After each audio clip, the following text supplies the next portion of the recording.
So we'll chant. We'll try to use kartals today. To use these kartals.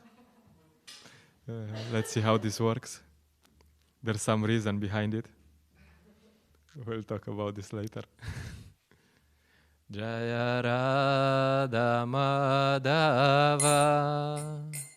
Kunja Bihari Jaya.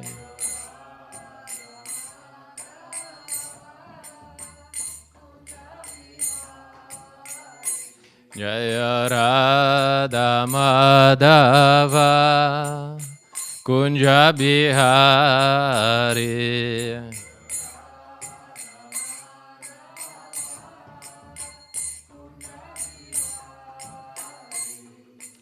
Gopi Jana Vallabha Girivaradari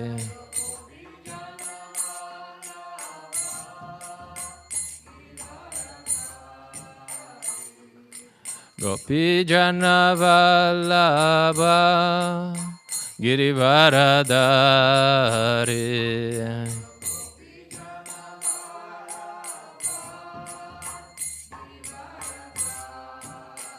Yashodanandana Braja Janaranjana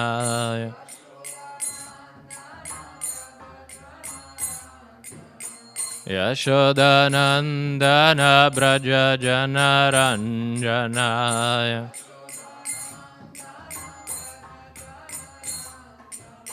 Yamunatira Vanachari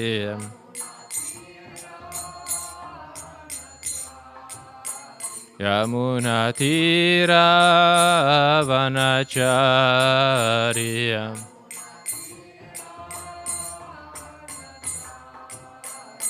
Jaya Radha Madhava Kunja Bihari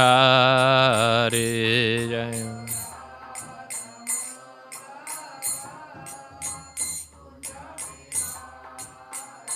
Jaya Radha Madhava Kunja Bihari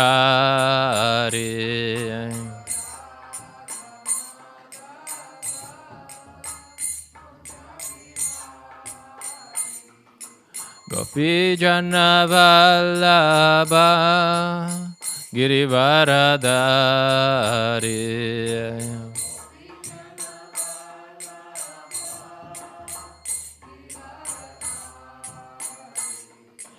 Gopi Jana Vallabha Girivaradari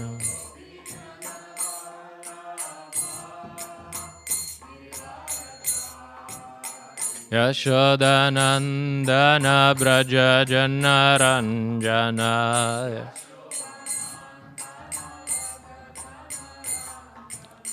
Yashodanandana Braja Janaranjana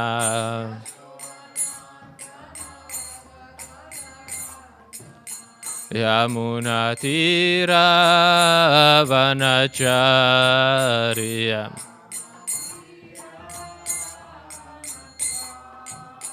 Yamunatira Vanacharya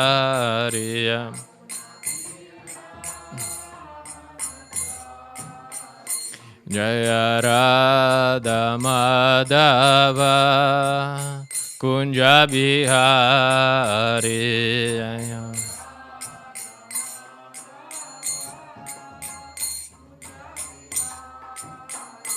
Jaya Radha Madhava Kunja Bihari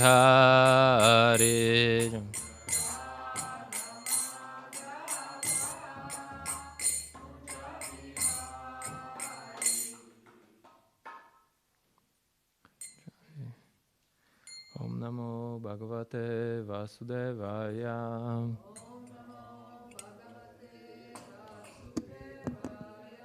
Om Namo Bhagavate Vasudevaya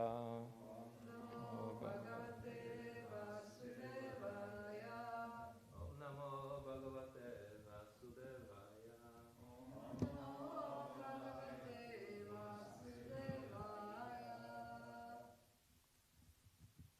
Hare Krishna. All right. We're reading from Srimad Bhagavatam, Canto 10, Chapter 14, Lord Brahma's prayers to Lord Krishna. We read text 45. Uchuscha suhrida Krishnam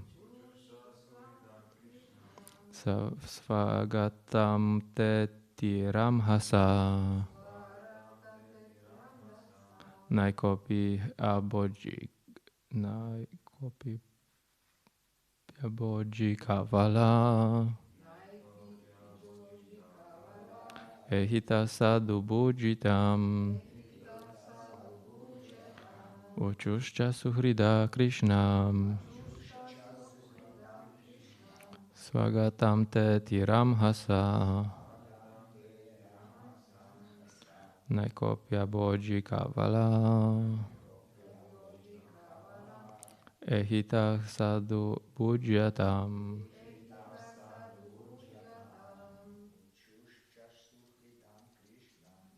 Shakridam Krishna Gatam te tiramhasam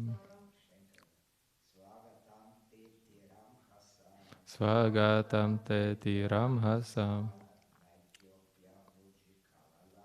Naikopya boji kavala Ehita sadhu bujyatam Uchusha suhrida Krishna Latam Tehiram Hasam Naikopya Boji Kavala Ehita Sadhu Bujatam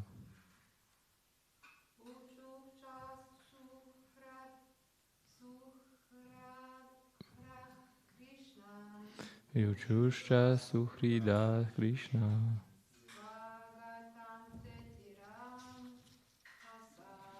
Svagatam Tehiram Hasam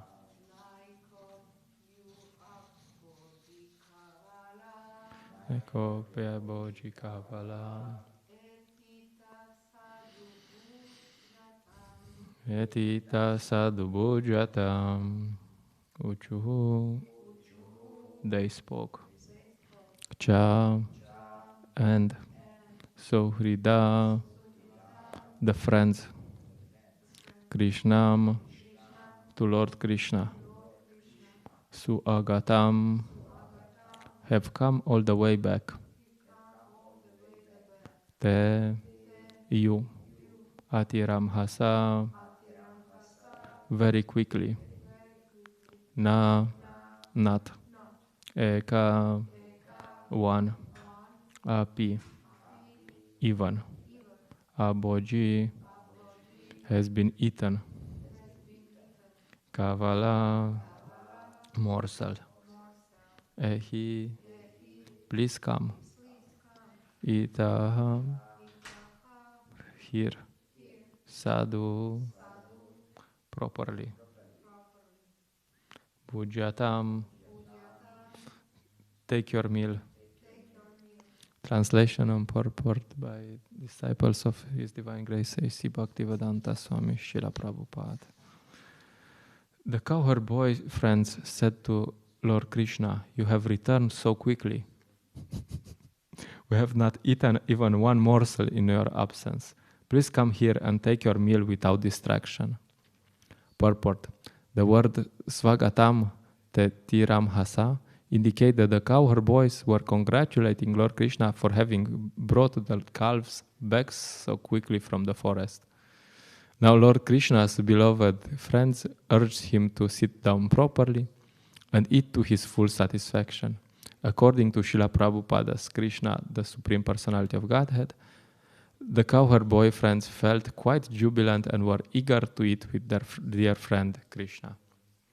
Namo Vishnu Padaya Krishna Preshtaya Bhutale Shimate Praladananda Swamiti Namine Namo Vishnu Padaya Krishna Preshtaya Bhutale Shimate Bhaktivedanta Swamiti Namine Namaste Sarasvate Deve Gauravani Pracharine Nirvisheshe Shrunavadi Pashete Adeshatarine Jai Shri Krishna Chaitanya Prabhu Nityananda Shri Advaita Gadadara Shivasadi Gaura Bhakta Vrinda Hare Krishna Krishna Krishna Hare Hare Hare Rama Rama Rama Rama Hare Hare. So here Krishna sets the proper standard for devotional service. You ask someone to do something and they come after 1 year and they do it. And you congratulate them. Oh, you're so fast. This is a joke.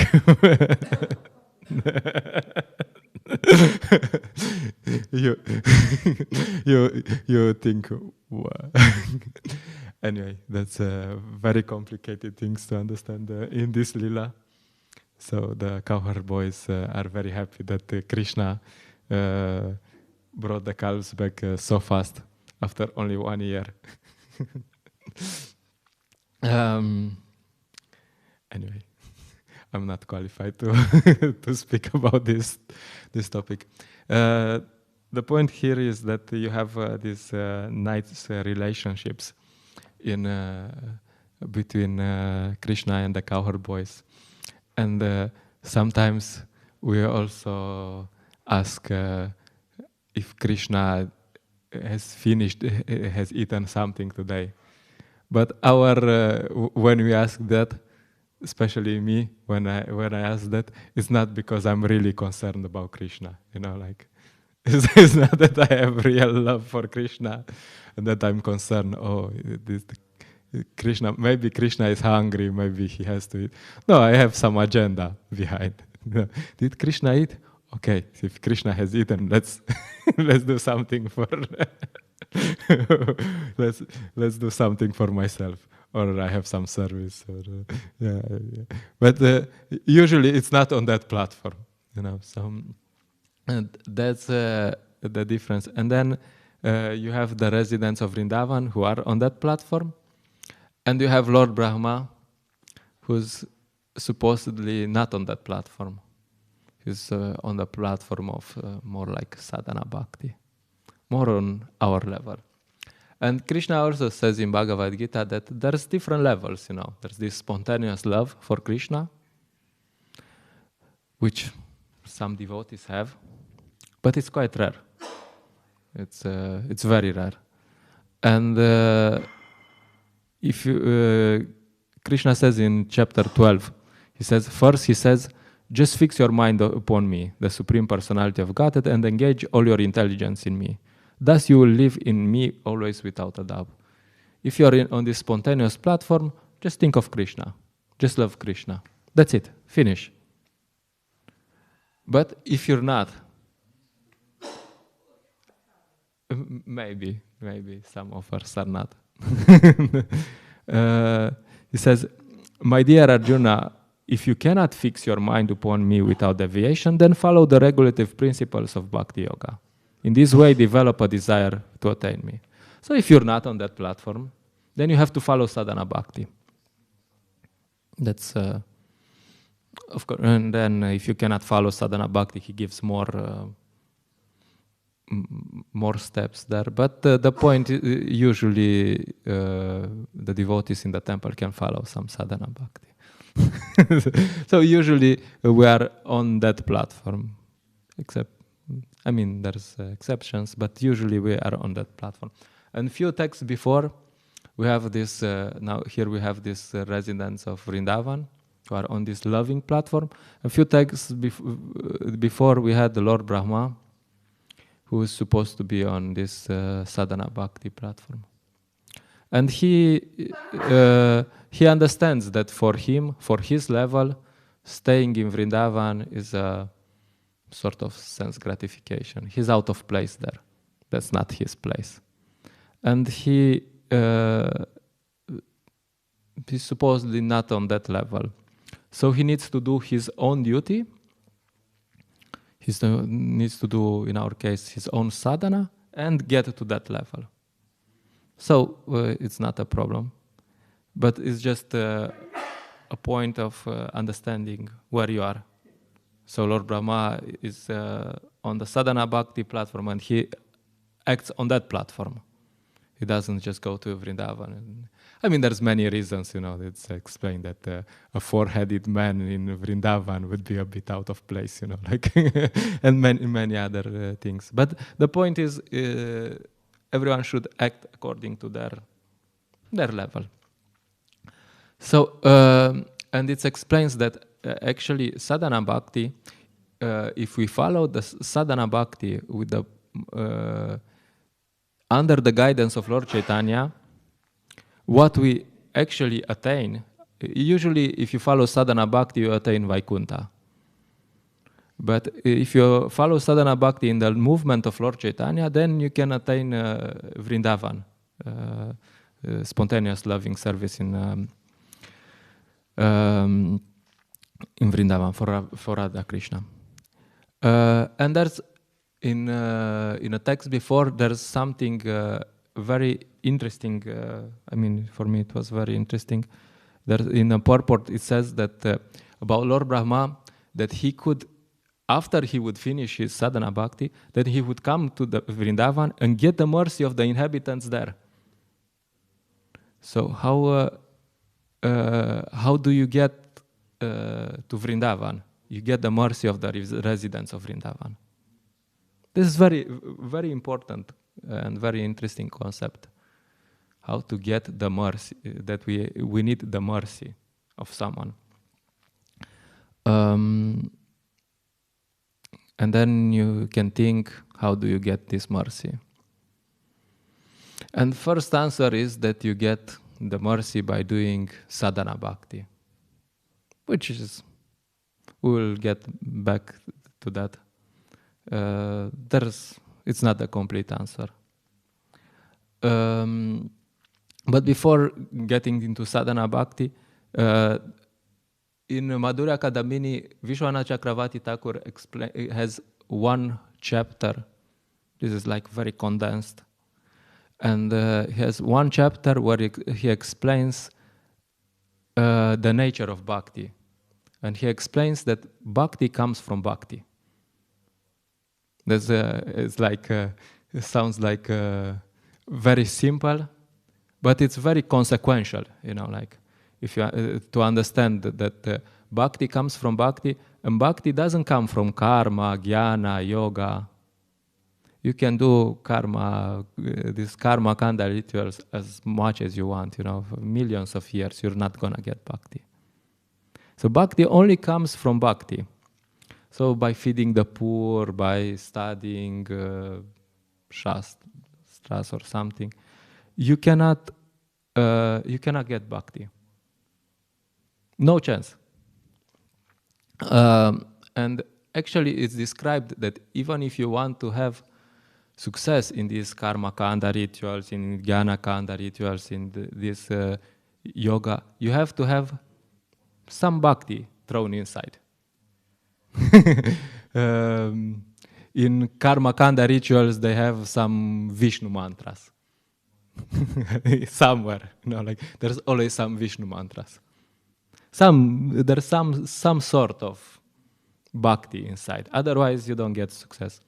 So the point is that bhakti is independent, and also bhakti gives success in the other things. Of course, I mean,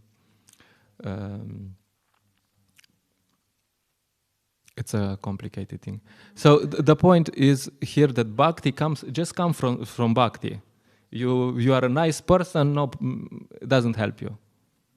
But there's a but, because this karma culture and this whole varnashrama culture and being culture in general, it can help.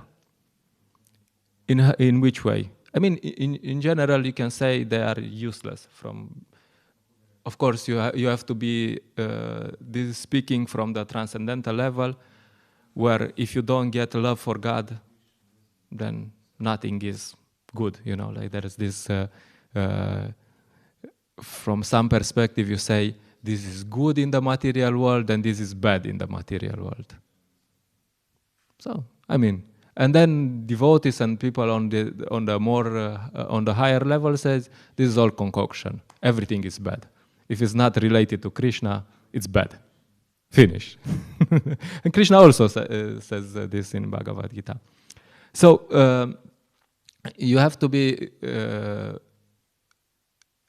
we have to understand that only bhakti is good, but all the others can help in bhakti. There's some practical examples.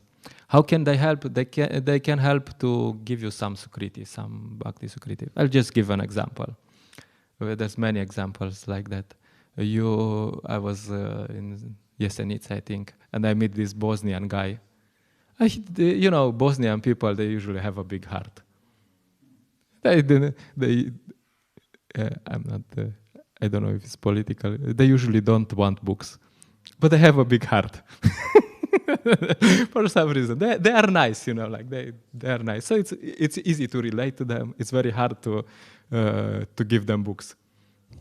And then I meet this Bosnian guy who was nice, he was a nice person. And he said, "No, I don't want the books, but I want to help you." Because he wants to help me. So usually these people, they have a soft heart and they want to help everyone. They want this person is asking me something for a beer, jai. This person wants to have a hamburger, jai. And this devotee asks me for a donation, jai. So all this culture he has is actually useful in this context. A devotee comes and he asks, "Okay, can you help with a donation?" Sure. So he's getting some. It's called Agyata Sukriti. He doesn't know that he's doing some spiritual practice, but he is, So more cases like that, you have. I was in Kran, and I went to some shops, and I went to the first shop, and it was really boring. And then I had to go to the toilet, and I went to the other shop, and then I go inside, and I was in a dhoti, and the security guy was behind. And then when I go out, I said, "Okay, let's try to distribute something here." And the security guy was behind looking at me like, "Okay, maybe it's time to go to some other shop." And he was following me all the way out of the shop. And then I went to other shop, and then the security lady was there out, and she came to me and she was like, looking at me, and after 30 seconds she came to like, "Oh, I don't know," she was saying something in Slovenian, "Permit." Okay. And then I went somewhere else, and eventually I got to this shop, and I meet this person, and finally he gives a proper donation, and it's like, okay, this is the spot. And then 2 security guys come, And then, usually security guys don't come to say hi, So they say, I look at them and they're like, yeah, it's time to go somewhere else. I understand, no problem. So they come, no. This is your job. You're doing this, going around. Yeah. And then they're like, "No, it's okay. It's no problem. It's just we're just checking what you're doing, And then he was shaking my hand, and we're like, "No problem." Like, what? So this person, for some reason, we have no idea why, but he liked me, He said, yeah. And so he has done some devotional service. It's probably unknowingly.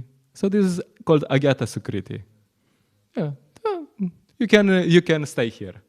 I'm the security guys. I'm supposed to kick you out, but I won't. I pretend you're not. I don't see you. No problem. So, like this, many other example. I met these young guys in where I was in Postojna, and So I met these young people, and I give them each a book, and I say, you can help with a donation. You know how young people are, and they're like, and then he opens his. He doesn't have a wallet now. They put in the mobile. The mobile phone has this cover and he has there 20 euros. Like, okay. He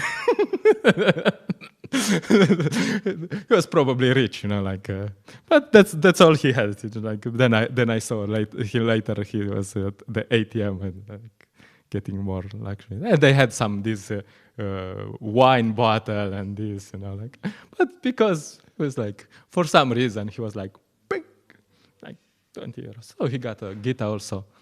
So all this. The point is, and there's many other examples. The point is that all this culture is meant that when you meet some devotee, because you're cultured, you know how to act, and then you get the mercy of the devotees. That's all. That's and I forgot. I mean, sometimes you have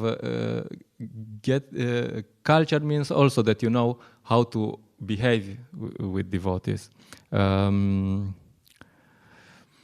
I give there's this other example. Sometimes you meet these people and they see you in dhoti. They're like, this is kind of some sort of a monk, and they have to say hi.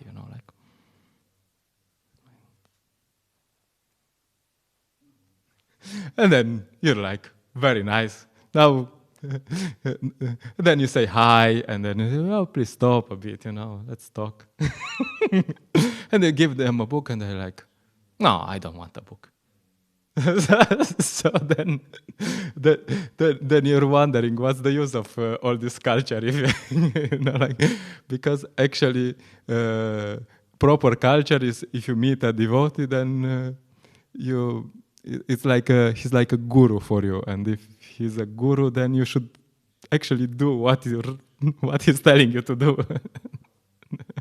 And so this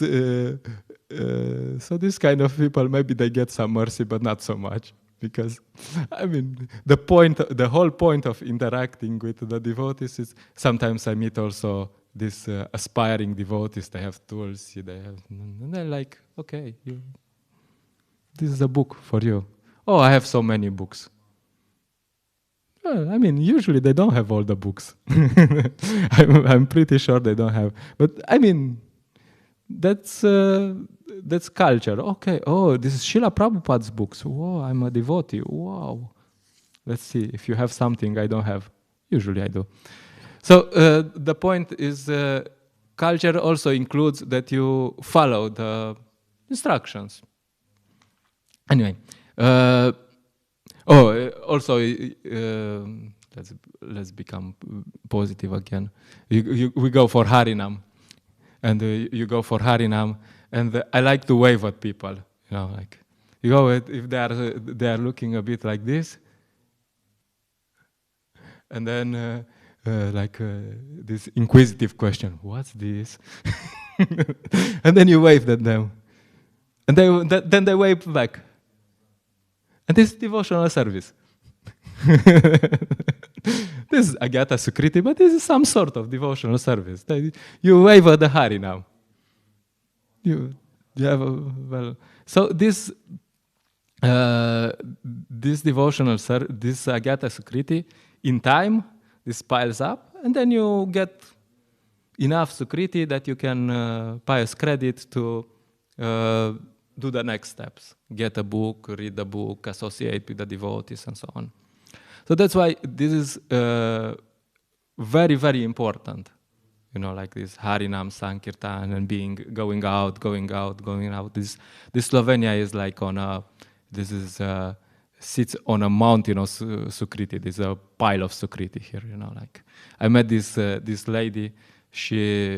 I showed her some books, and she told me that 20 years ago in Sejana, she got this Bhagavad Gita from these nice people who knocked on her door, you know, like, she remembered, you know, like this, you underestimate the impact. You said, nah, nothing happens.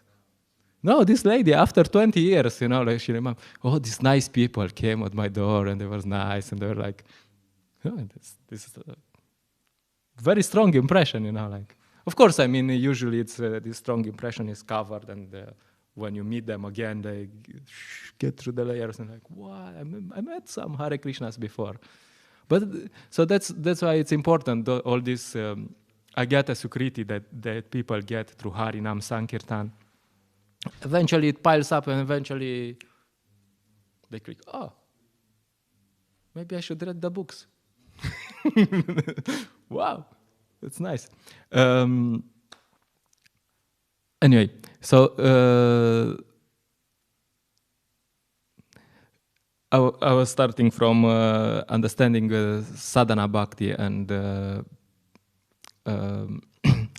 the point is by sadhana bhakti you don't automatically get the mercy of Krishna. Sadhana bhakti is like if you drown, you don't know how to swim. Of course, everyone in Slovenia knows how to swim. But if you're somewhere in a river, you don't know how to swim. Sadhana bhakti is like crying for help. It's you have to do it, but it's not automatic that someone will jump in and save you. So sadhana bhakti is like that. You're crying for help. You're showing your availability to Krishna. Krishna, I'm here. I'm serious. I'm really serious. And then you cry some more and cry some more, and eventually Krishna will show his mercy because Krishna is but still he tests. It's okay. Is he serious? Is he really serious?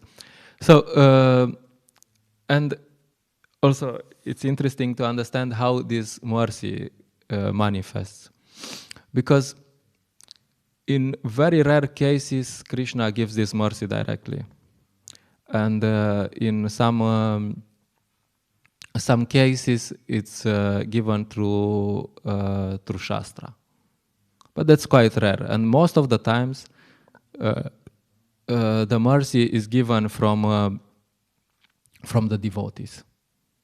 The devotees are the channel for this mercy, for Krishna's mercy. It's like you have someone who delegates this. So this giving mercy to people, it's Krishna has delegated to his devotees. So actually, what's the understanding of this bhakti comes from bhakti is that you can get bhakti from a devotee who has bhakti. And there's no other source. I mean, there's very rare cases. Putana gets directly from Krishna. Sometimes you can get from Prabhupada's books and so on. But usually where you get bhakti from is from a devotee who has bhakti. That's all. That's finished. That's the that's the source. So that's why it's so important to understand the importance of the devotees and how to behave with the devotees. It's said, I'll skip some cases. So, of course, usually there's the Kanishta Bhakta, the beginner devotee. He doesn't give bhakti to anyone because he couldn't care less. Uttama Adhikari usually doesn't give bhakti, I mean, because he sees that everyone is on the higher platform than him. So, so usually you have this Madhyama Adhikari who is giving bhakti, has this task because he cares, and he also discriminates. No, usually they and Madhyama Adhikari usually discriminates. Okay, this person is innocent. Okay, this person is inimical. And there's rare cases, you know, like where people with improper attitude they get bhakti, like Jagai Madai, Mrigari the hunter, because they meet this. But usually the common case is that you get bhakti from Madhyama Adhikari. So then people need to behave properly. It's said that our spiritual progress depends 100%. Not more, but also not less, on how we associate with the devotees. We are 100% dependent on the devotees. If someone thinks that they can practice Krishna consciousness somewhere in a cave, they are in a big illusion. It's not gonna happen. So if we are 100% dependent on the devotees,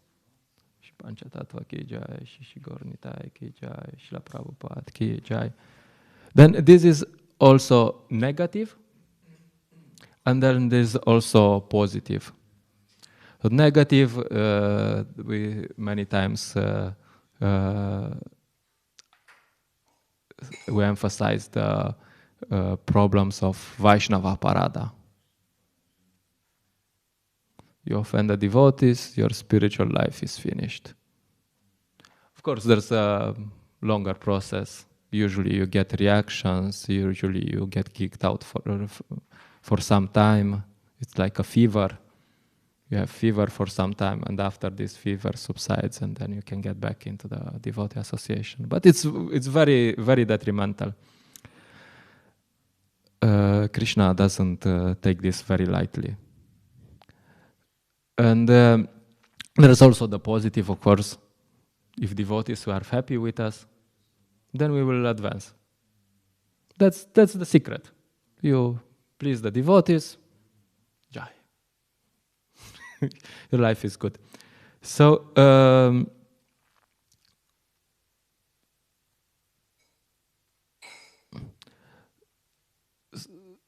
so we please the devotees by doing our duty. Of course, the devotees are not independent from Krishna. So devotees' purpose should be the same as Krishna. Devotees will be pleased if you chant Hare Krishna. Devotees will be pleased if you engage in devotional service.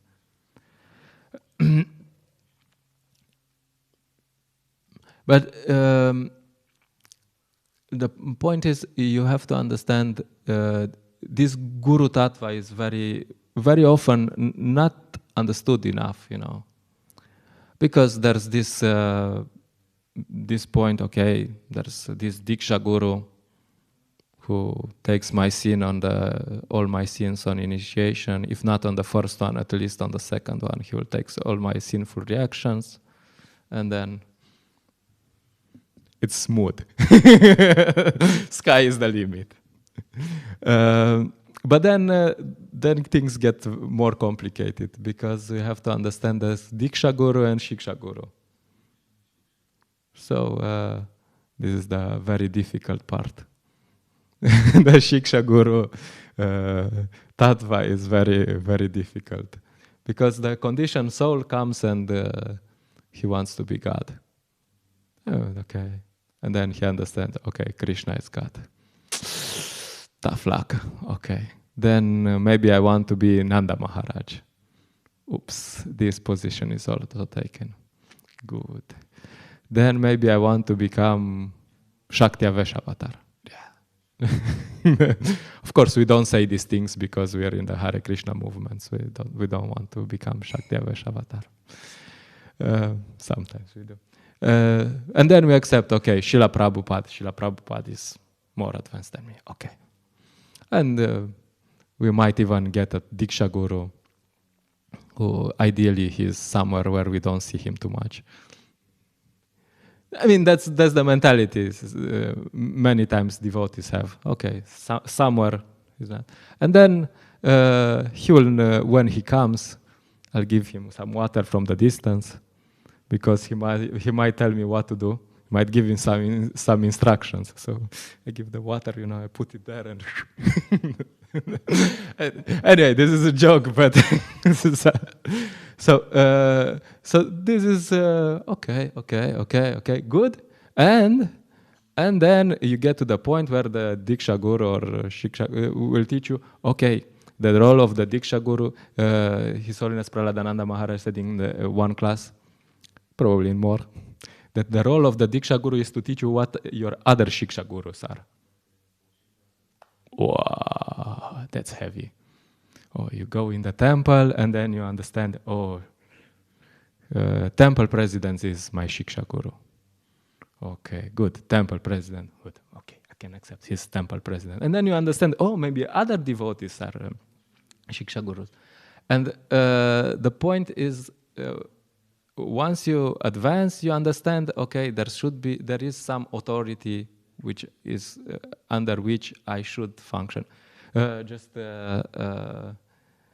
was thinking, and actually every service we do, we should be under some authority.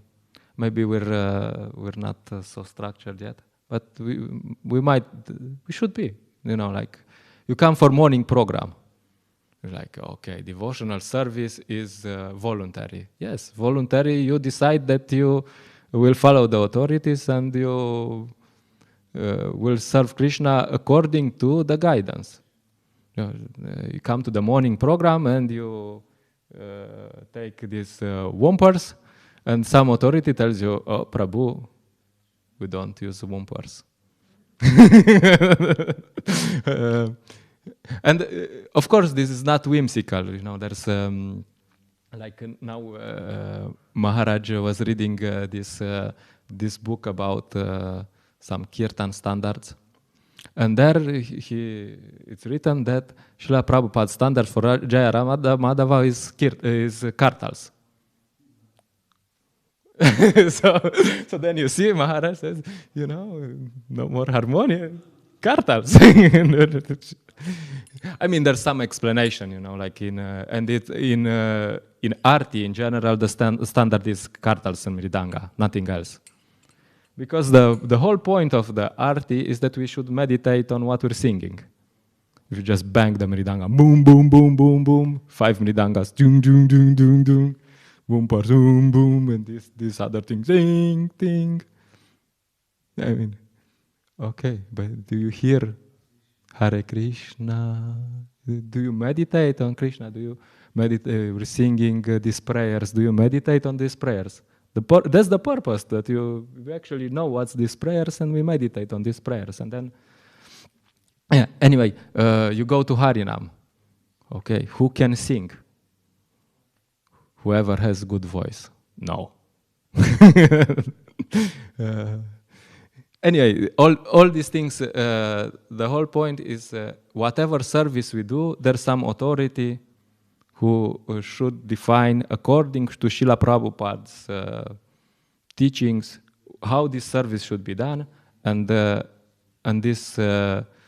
everyone else should follow. And everyone who participates in this service should understand that, I'm a servant of the servant of the servant, and for this service, I'm under the guidance of this functional leader. I go to kitchen, I can be, maybe, I don't know. I can be a temple president, maybe. And then the functional leader tells me, look, you have to chop the veggies like this. It's just like an example. I don't know if that's the actual case. But that's the point. And the point is that this accepting authorities and this proper association with devotees, this is our biggest challenge, especially in Kali Yuga, and how to deal with the devotees, because we have this mindset, we criticize, we're rebellious, this devotee, wow. I saw that, and I can run faster than him, so I'm better, What does this have to do with devotional service? Nothing, but I'm better. we have this tendency to become better. So this test, how to yeah, I just finished with this. Shivara Maharaj says in this book that for the neophyte devotee, the biggest challenge is how to associate with the devotees. And there's two problems. If he doesn't associate with the devotees, he has no chance, because you cannot practice Krishna consciousness alone. And if he associates with the devotees, then he will be offensive. And if he is offensive, then he will be kicked out of Krishna consciousness. Hare Krishna. So the biggest challenge for the neophyte devotees, which maybe we have this tendency, at least I have, is to stay in the association of the devotees and somehow not make too many offenses, try to learn how to properly deal with them.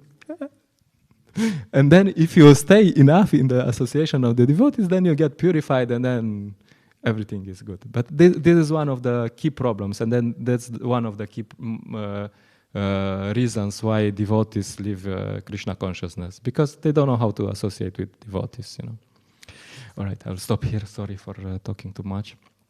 Is there some questions, concerns?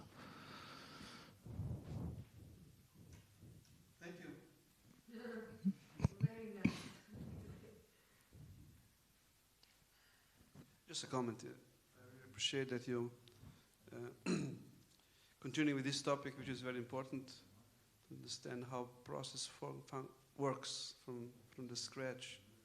And more we understand, more we can, be successful on this journey. So keep going in that direction to, cultivate this understanding and showing to others. Hare Krishna. Joy. Okay. If someone wants some correction, the corrections also.